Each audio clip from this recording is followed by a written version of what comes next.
Boa tarde, crianças. Nós vamos começar agora a nossa aula de ciências.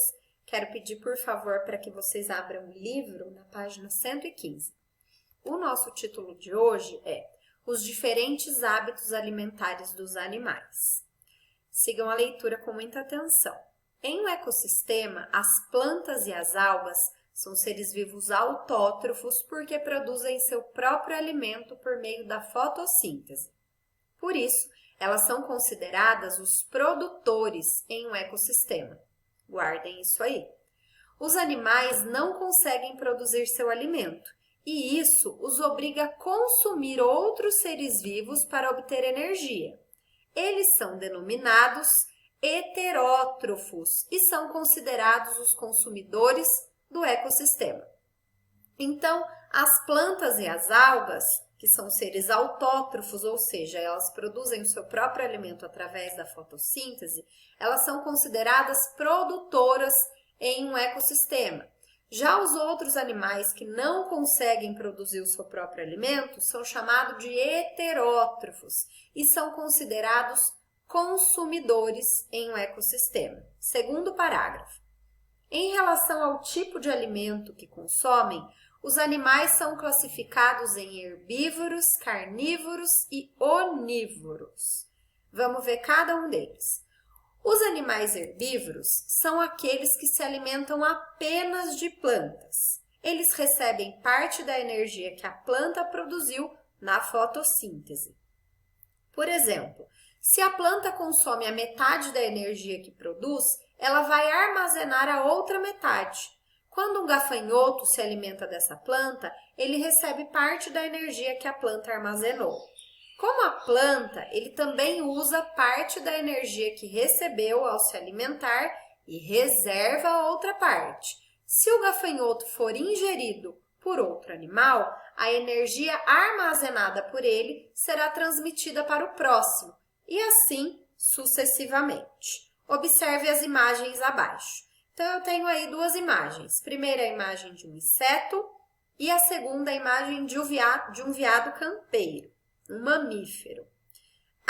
Explique como esses animais conseguem a glicose de que necessitam para produzir a sua energia. Então, de acordo com esse texto aqui, que nós acabamos de ler, vocês vão explicar como que eles conseguem energia para sobreviver, tá bom?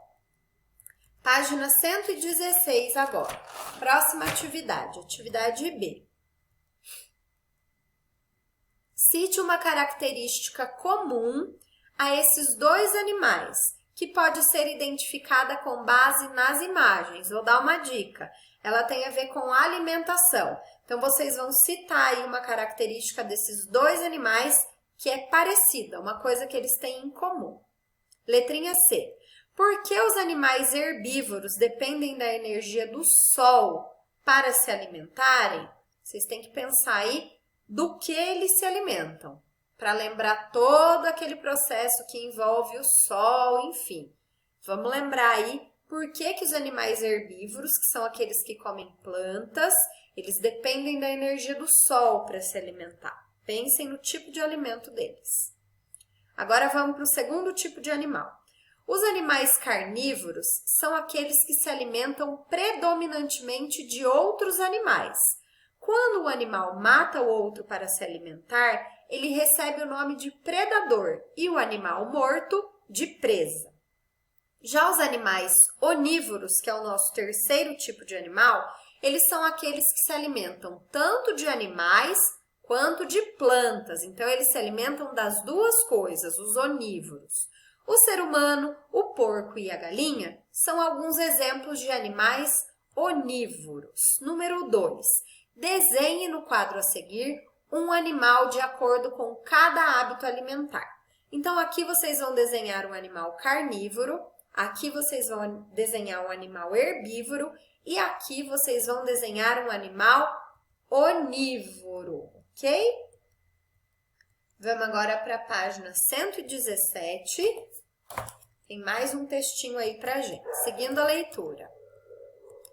Existem ainda seres vivos que se alimentam de matéria orgânica morta. Esses animais são chamados detritívoros. Os detritívoros se alimentam de restos de plantas e de animais mortos, ou ainda de excrementos, como urina e fezes. Suas fezes, assim como a dos outros animais, ainda contém matéria orgânica, que é degradada pelos decompositores. São exemplos de animais detritívoros, urubus, hienas, minhocas e algumas moscas e besouros. Vamos observar essas duas imagens aqui. A primeira imagem mostra que as hienas são animais que se alimentam de restos de animais mortos. E aqui ao lado, algumas moscas alimentam-se de restos de alimentos, bem como de animais e plantas mortos. Vamos seguir com a leitura. Já os decompositores também se alimentam de matéria orgânica de animais ou plantas mortos, ou de excrementos, como urina e fezes. A diferença é que os decompositores decompõem a matéria orgânica em elementos químicos, que poderão ser utilizados pelos produtores. Olha aqui que legal a imagem. Os cogumelos são fungos decompositores que se alimentam de matéria orgânica como resto de árvores mortas. Olha que interessante. Página 118, atividade 3. Classifique os seres vivos de acordo com a sua alimentação. Então, dentre todos esses tipos de animais aqui que nós estudamos, os carnívoros, onívoros, herbívoros, detritívoros, os decompositores, enfim, todos esses vocês vão classificar esses três. A vaca, uma onça, né? Acho que é uma onça aqui, e o urubu. Que tipo de animais eles são? Tá joia? Por hoje é só. Qualquer dúvida me chamem.